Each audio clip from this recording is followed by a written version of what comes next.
Bismillahirrahmanirrahim. Kita bersama Dr. Ujang Komarudin dari Universitas Al-Azhar Indonesia. Beliau adalah pakar ilmu politik, sekarang namanya terus naik daun di beberapa media sosial, juga di media mainstream. Setelah dengan saya, nanti juga sudah siap-siap ini urut kacangnya dengan grup Jawa Pos ya Pak Dokter. Iya nih lagi ngantri katanya.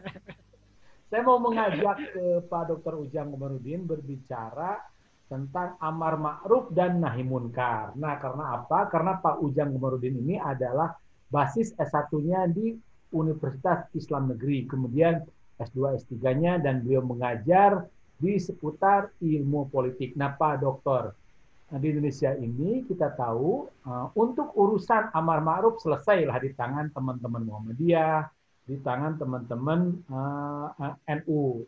Nah, tapi untuk urusan nahi munkar bahkan sudah dibantu oleh KPK, bahkan sudah dibantu oleh kepolisian, bahkan sudah dibantu oleh kejaksaan. Tapi nampak-nampaknya budaya nahi munkar kita ini belum berbanding lurus dengan prestasi-prestasi di bidang amar ma'ruf. Saya ingin komentar, saya ingin pendalaman dari Pak Dr. Ujang. Tapi Pak Dokter tahan dulu sebentar. Saya sering lihat foto-foto Pak Dokter dengan gadis atau perempuan dari duta besar, dari kantor duta besar Singapura, atau mungkin dari kantor kedutaan besar yang lain di FB atau di media sosial milik Pak Dokter. Itu suka ngobrol apa Pak Dokter dengan saya nggak tahu gadis apa ibu-ibu tuh atau mama. Silakan Pak Dokter. Assalamualaikum warahmatullahi wabarakatuh. Kak Anton yang saya hormati dan saya muliakan, dan saya banggakan, pemirsa channel Kak Anton yang saya hormati. Alhamdulillah ini berkah saya bertemu kembali dengan Kak Anton gitu ya. Bisa melayani teman-teman semua begitu. Nah, kalau ya, silakan Pak Dokter. Tadi pertanyaannya, kenapa? Silakan. Di rumah makan atau di suatu hotel, di lobi hotel atau di mall gitu ya, makan-makan. Itu biasanya kita memang saya diundang secara khusus oleh kedubes-kedubes. Ya biasanya itu dari kedutaan besar Australia, kedutaan besar uh, Taiwan gitu kan. Nah kalau di Taiwan itu tidak ada kedutaan besar, dia tidak punya hubungan diplomatik, tapi ada hubungan yang dagang. Tapi saya diundang oleh Deputu Teto, gitu namanya Teto. Jadi terkait dengan hubungan dagang antara Indonesia dengan Taiwan. Nah lalu juga duta besar Singapura, ya kan, Jepang dan lain-lain. Jadi hampir setiap minggu saya selalu diundang makan siang. Kalau nggak makan siang, makan malam gitu. Biasanya tadi apa yang dibicarakan? Jadi bicarakan tentang politik nasional dan global. Jadi hubungannya bagaimana kita menganalisa politik yang sedang hangat, lalu juga proyeksi politik ke depan gitu. Lalu juga kita menganalisa juga politik global, artinya politik internasional gitu. Yang kemudian itu juga menjadi bagian daripada studi saya waktu saya studi doktor. Jadi saya studinya di politik lokal dan nasional, lalu dia saya mengajar di HI di hubungan internasional. Jadi ya nyambung-nyambung saja. Dan kalau kita mau jujur juga ya sudah ada pendekatan-pendekatan yang sudah menawari saya gitu ya jadi duta besar gitu. Tapi ya kita ini sajalah jalan mengalir saja gitu, apa adanya saja dulu gitu. Kita syukuri yang ada saja. Jadi saya sekali lagi Kang Anton, saya senang diundang oleh para duta besar untuk berbicara tentang politik Indonesia ya dan politik dunia gitu. Mungkin mereka sangat percaya gitu bahwa apa yang saya kemukakan di media massa ya, baik di televisi, media cetak, media online, media sosial, bahkan di YouTube-nya Kang Anton ini, itu sangat berdampak dan sangat berpengaruh terhadap publik gitu. Makanya mereka ingin tahu gitu seberapa jauh pandangan politik saya terkait persoalan politik Indonesia dan politik global. Ya kita alhamdulillah akhirnya menjadi teman gitu, menjadi sahabat. Bahkan mereka itu kalau mereka libur, kunjungan ke negaranya masing-masing, pulang lagi ke Indonesia, dia bawa oleh-oleh ke saya gitu. Dan mereka sangat-sangat luar biasa baik. Bahkan kedubes Australia tuh sering mengundang saya untuk nonton ini orkestra gitu yang didatangkan khusus dari Melbourne gitu. Kadang-kadang ya karena kita saking baiknya gitu loh dengan siapapun. Karena kan kita ini kan berdakwah itu kan dengan semua kalangan, dengan semua umat gitu. Artinya kita konteksnya konteks nasional dan global. Ya alhamdulillah. Tentunya di tengah ya tentunya di tengah apa namanya pengaruh globalisasi itu sendiri begitu ya. Saya tetap jadi Indonesia asli. Saya tetap jadi orang Sunda asli seperti Kang Anton, tidak pernah berubah. Nanti duta besar dari mana ya? Dari Jepang atau dari Singapura boleh diajak ke Garut. Di Garut itu ada yang spesial, Pak Ujang. Jadi ada air panas. Nah, air panas di Garut itu walaupun panas, ikan masih hidup. Kemudian nyaris tidak bau belerang. Saya pastikan Pak Ujang Komarudin juga pernah ke Cipanas Garut. Boleh diajak itu Pak Dubes dan keluarganya. Baik, Insya Allah ya, Kang Anton ya. Mudah-mudahan mereka juga senang saya jelaskan tentang Jawa Barat gitu kan, tentang Subang, ya tentu daerah-daerah yang lain. Mereka bahkan welcome untuk bisa berkunjung gitu. Ya karena mereka sudah menjadi sahabat gitu. Jadi sangat enak lah, sangat care. Bahkan hampir seminggu sekali kita WA-WA-an gitu lah untuk tanya kabar. Sekedar mereka mengucapkan selamat tahun baru, kadang-kadang selamat lebaran dan lain sebagainya. Ya alhamdulillah lah kita bersahabat dengan semua kalangan, semua kelompok agar Islam menjadi rahmatan lil alamin gitu. Agar Islam bisa diterima oleh semua kalangan begitu. Satu lagi yang spesial dari Dr. Ujang Komarudin. Nah, panggilan Ujang ini buat jamaah YouTuber itu adalah panggilan egaliter. Jadi ada dua panggilan di Sunda itu. Yang pertama Aceng, ini agak feodal begitu. Nah, kalau panggilan Ujang itu kalau di Sunda itu kalau bukan anak guru dia pasti anak ajengan. Tapi mereka egaliter begitu, dipanggilnya cukup Ujang saja. Itu cuma info-info saja. Kembali saja ke pertanyaan pertama tadi. Nah, kenapa amar ma'ruf dan nahi munkar itu belum berjalan signifikan, belum beriring bersama begitu. Jadi tingginya belum sama tinggi begitu. Itu kenapa Pak Dokter? Ya, kita melihat dulu ya, ada ikon yang dimiliki oleh beberapa ormas. Misalkan NU itu terkenal dengan kalangan pesantrennya gitu. Jadi ikonnya ya, saya sebutnya ikon ya, itu pesantren. Jadi kalau bicara pesantren, ya berarti NU gitu kira-kira. Walaupun pesantren banyak dimiliki oleh ormas yang lain. Yang kedua, kalau kita bicara ikon yang lain, Muhammadiyah apa? Rumah sakit dan pendidikan. Jadi kalau bicara rumah sakit dan pendidikan ya Muhammadiyah lah ikonnya. Tidak ada yang mohon maaf ya, yang lebih ahli katakanlah dari Muhammadiyah lah kalau terkait dengan rumah sakit dan pendidikan. Dan itu harus diakui. Dan mereka itu kan hadir ketika Indonesia juga belum merdeka gitu loh. Ada, jadi mereka berjuang dari awal. Nah yang ketiga itu ada EPI yang sedang ramai dibahas, yang sedang kita bicarakan apa. Nah tadi NU dan Muhammadiyah lebih banyak kepada amar ma'ruf. Nah nahi munkar inilah yang dilakukan oleh EPI. Jadi ikonnya ya nahi munkar EPI ini.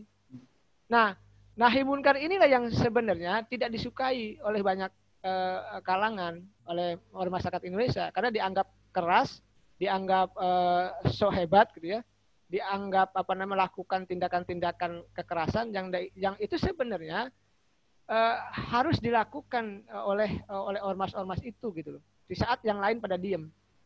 Cuma persoalannya memang begini, nahi munkar itu dilakukan oleh EPI misalkan itu kan, karena kan ada persoalan di lapangan, misalkan penegak hukum yang mandul, penegak hukum yang tidak jalan, tidak mengeksekusi, ya kan, persoalan-persoalan di lapangan, sehingga mereka bergerak.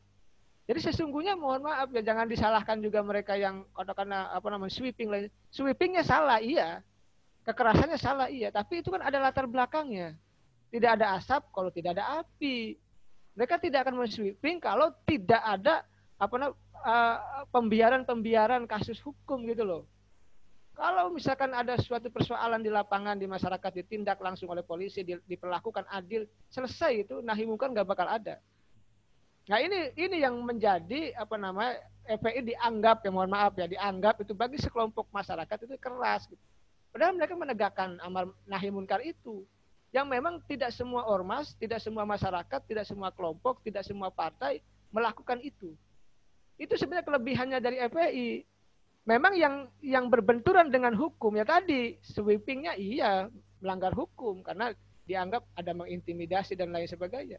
Tapi nahi mungkarnya ini loh yang harus kita perhatikan. Nah, oleh karena itu saya melihat ikonnya FPI nahi munkar itu sebenarnya menjadi sebuah perjuangan berat bagi mereka gitu loh.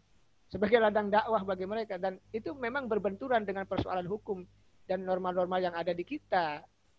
Oleh karena itu pemerintah, mohon maaf ya, landasan membubarkannya itu kan tadi ada argumen yang mengatakan melakukan sweeping dan lain sebagainya gitu loh. Padahal ya kalau kita mau objektif, mau jujur dan mau adil, ya karena hukumnya nggak jalan, karena hukumnya nggak adil, karena hukumnya mandul, mereka bergerak. Nah oleh karena Profesor, itu ya siap. nah, dari sisi pesantren, sekolah, tadi kalau boleh saya ilustrasikan, kalau saya boleh beri angka itu sudah di angka 7, angka 8. Sementara dari sisi penegakan hukum atau sisi nahi munkar itu kan nilainya masih merah begitu. Nah, Pak Dokter kan punya tanggung jawab nih sebagai apa namanya pengamat di bidang ilmu politik begitu, dan memang urusannya di kampus tentang itu begitu ya. Ada beban di Indonesia untuk ada beban di pundak Pak Dr. Ujang untuk meningkatkan apa namanya angka-angka prestasi nahi mungkar atau angka-angka penegakan hukum begitu ya. Nah, bagaimana nih mendongkrak begitu? Nah, kita tentu tidak melihat FPI, kita melihat polisi, jaksa, apa namanya KPK begitu. Ya di dalamnya ada FPI yang mendorong ya bangga-bangga wae silahkan gitu. Semua juga berhak begitu ya. Ada front pembela Kristen misalnya kan boleh saja, pembela Buddha Ya. begitu. Yang mereka juga harusnya sama-sama mengangkat nahi munkar begitu. Nah, bagaimana Prof mengangkat prestasi-prestasi apa namanya di bidang hukum? Silakan Prof. Ya saya hampir tiap hari Kang Anton tidak lelah ya di wawancara televisi, radio, cetak dan online itu mengangkat persoalan ketidakadilan hukum ini. Karena begini ya teorinya, kalau kita sudah sepakat dengan berdemokrasi, maka demokrasi itu harus paralel dengan penegakan hukum. Jadi hukumnya harus jalan, harus adil. Nah kalau hukumnya nggak adil, tebang pilih, maka demokrasinya mati, nggak jalan. Makanya kita melihat demokrasi kita nggak jalan. Jadi demokrasi kita ini mohon maaf ya hanya prosedural, bukan substansial gitu. Jadi ada pemilu, ada pilkada, tapi substansinya nggak ada. Yang ada tadi kecurangan, gitu, keributan, konflik, saling serang dan lain sebagainya. Nah oleh karena itu saya melihat hukum ini penting. Oleh karena itu di negara-negara maju itu kalau berdemokrasi hukumnya harus tegak, harus adil, tidak memihak dan memang apa namanya tidak pandang bulu kepada siapapun. Makanya demokrasinya jalan. Nanti kita Jadi tidak. kesimpulannya penegakan hukum itu diawali dengan konsistensi berdemokrasi, begitu ya Prof? Ya, nah yang lalu apa yang penting harus saya katakan? Nah, saya bahkan pernah mengkritik KPK ya. Alhamdulillah lah saya bagian daripada amar ma'ruf nahi munkar lah. Saya katakan dulu ke KPK, kenapa KPK tidak berani pasca revisi Undang-Undang KPK ya menangkap elit-elit politik saya bilang. Dulu kalau kita bandingkan dengan KPK yang lama, ketua umum partai disikat, sekjen partai disikat, ketua DPR, wakil ketua DPR, anggota DPR disikat, ketua lembaga negara juga disikat, para menteri sudah pasti gitu loh ya. Nah, waktu itu saya kritik di RRI, saya masih ingat. Malamnya saya mengkritik di RRI dengan keras gitu ya. Besoknya ditangkaplah Pak Edi Prabowo gitu, Menteri KKP. Jadi ya bagi saya ya kita bersyukur gitu loh. Kalau memang penangkapan itu ada bukti mereka itu korupsi, alhamdulillah. Nah, artinya KPK menjawab gitu, merespon itu. Akhirnya saya paginya langsung diwawancara lagi oleh RRI kan terkait persoalan itu. Sama juga dengan radio MKFM Jogja, radio Idola Semarang, radio Dakta, radio lain yang saya wawancara gitu kan. Saya selalu apa namanya mengingatkan persoalan penegakan hukum itu. Nah, akhirnya habis tidak lama setelah Edi Prabowo ditangkaplah Menteri Sosial Julie Batubara gitu kan. Bagi saya ini perjuangan kita bersama yang dieksekusi oleh KPK gitu loh. Ya alhamdulillah kalau itu terjadi artinya kerja KPK itu ya artinya benar gitu dalam konteks itu. Tapi masih ada PR yang lain saya bilang. Kalau dulu tadi ketua umum partai, sekjen partai dan lain-lain yang saya sebutkan tadi itu kan karena dia korupsi maka ditangkap. Nah sekarang kan belum. Kita belum melihat nih anggota DPR yang ditangkap gitu. Ya kan? Nah ini jangan juga menjadi alasan misalkan karena dia dipilih oleh Komisi 3 lalu mereka tanda tangan tidak boleh A dan B ketika terpilih itu kan lalu mereka tidak berani katakanlah untuk mohon maaf tanda petik ya menangkap mereka-mereka yang korupsi. Tentu yang tidak korupsi ya jangan. Siapapun mau pejabat mau anggota DPR yang tidak korupsi yang bersih kan banyak. Yang bagus-bagus ya jangan, tapi yang korupsi ini yang harus dibabat habis. Karena ini penyakit kita semua. Apakah bisa dikatakan, Prof, ketika amar ma'ruf nahi munkar yes, kemudian amar ma'ruf yes, nahi munkar juga yes. Nah, ketika dua-duanya yes, apakah dikatakan dengan demikian baru dikatakan negara itu modern? Tapi sebaliknya, ketika baru amar ma'ruf saja yang yes, nahi munkarnya masih no, apakah bisa dikatakan bahwa negara ini masih terbelakang? Begitu, Prof. Ya, harusnya memang kedua-duanya berjalan seiringan. Seperti misalkan ada siang dan malam, gitu kan? Ada dunia dan akhirat, laki-laki dan perempuan, gitu kan? Ya semua selalu berpasang-pasangan. Sama juga dalam konteks berdakwah itu, gitu kan? Misalkan ada nahi amar ma'ruf, ada nahi munkar. Kalau hanya amar ma'ruf yang jalan, nahi munkarnya tidak jalan juga nanti akan rusak. Akhlak masyarakat juga akan rusak. Makanya korupsinya merajalela. Ketika ada yang bergerak dalam konteks nahi munkar lalu mengadakan kekerasan, lalu orang pada bengong, kok begini? Padahal dalam konteks tertentu juga mengingatkan bahwa ada yang tidak jalan loh dalam konteks penegakan hukum. Masih banyak loh yang melakukan maksiat. Masih banyak loh yang misalkan korupsi gitu loh. Nah, saya melihat tadi, ya bisa dikatakan begitu Kang Anton ya. Jadi harus beriringan tadi. Jadi dunia dan akhirat, amar ma'ruf nahi munkar ya kan. Senang susah gitu selalu beriringan.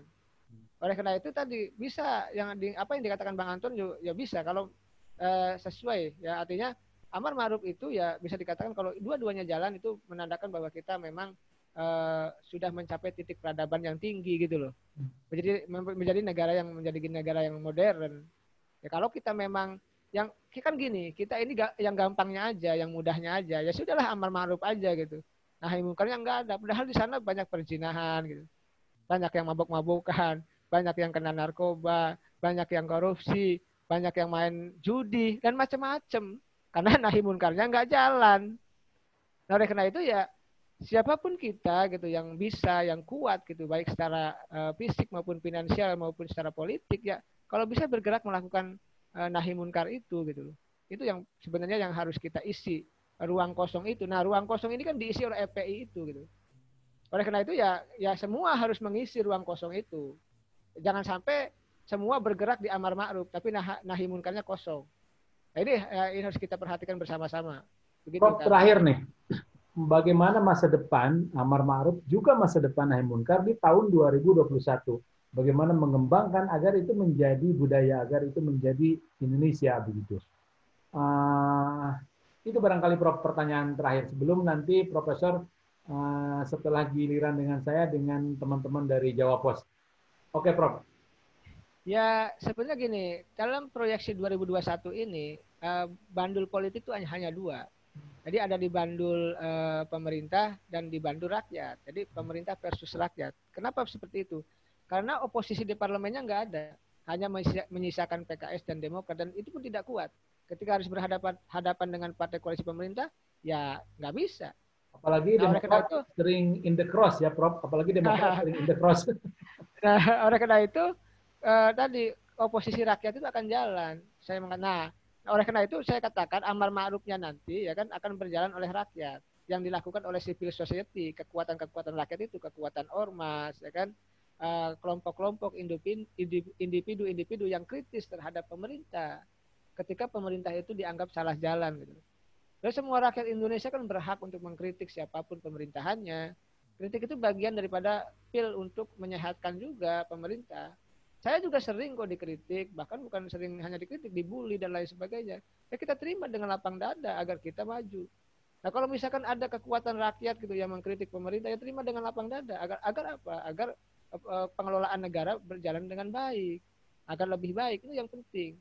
Nah saya melihat amar ma'ruf ini nanti akan lebih banyak dilakukan oleh gerakan-gerakan civil society tadi yang memang akan menjadi oposan yang sering mengkritik pemerintah. Karena apa? Karena partai oposisinya sudah tidak jalan lagi, sudah mandul, ya kan? Ya, ke depan kita berharap tentu selama kita masih hidup gitu ya, selama hayat masih di kandung badan gitu kan, selama kita masih menjadi warga negara Indonesia, kita masih cinta NKRI gitu kan, cinta bangsa ini, maka amar ma'ruf ini adalah sebagai sebuah kewajiban kita untuk melakukannya, untuk melaksanakannya. Tentu dengan apa namanya kekuatan kita masing-masing, dengan kemampuan kita masing-masing. Saya sebagai pengamat ya saya lakukan dengan semampu saya. Teman-teman yang lain profesinya apapun ya lakukan sebagai bagian daripada untuk memperbaiki bangsa ini. Bangsa ini butuh teman-teman semua untuk berkontribusi ya kan dalam konteks amar ma'ruf untuk membangun bangsa ini. Kalau bukan kita siapa lagi? Kalau kita tidak sekarang kapan lagi? Saya rasa itu Bang Anton yang saya sampaikan begitu. Makasih Prof. Tidak terasa ini kurang lebih 25 menit bersama Profesor Ujang Komarudin dari Universitas Al-Azhar Indonesia. Nuhun Prof. Amin. Nuhun udah didoakan ya. Assalamualaikum warahmatullahi Didoakan. wabarakatuh.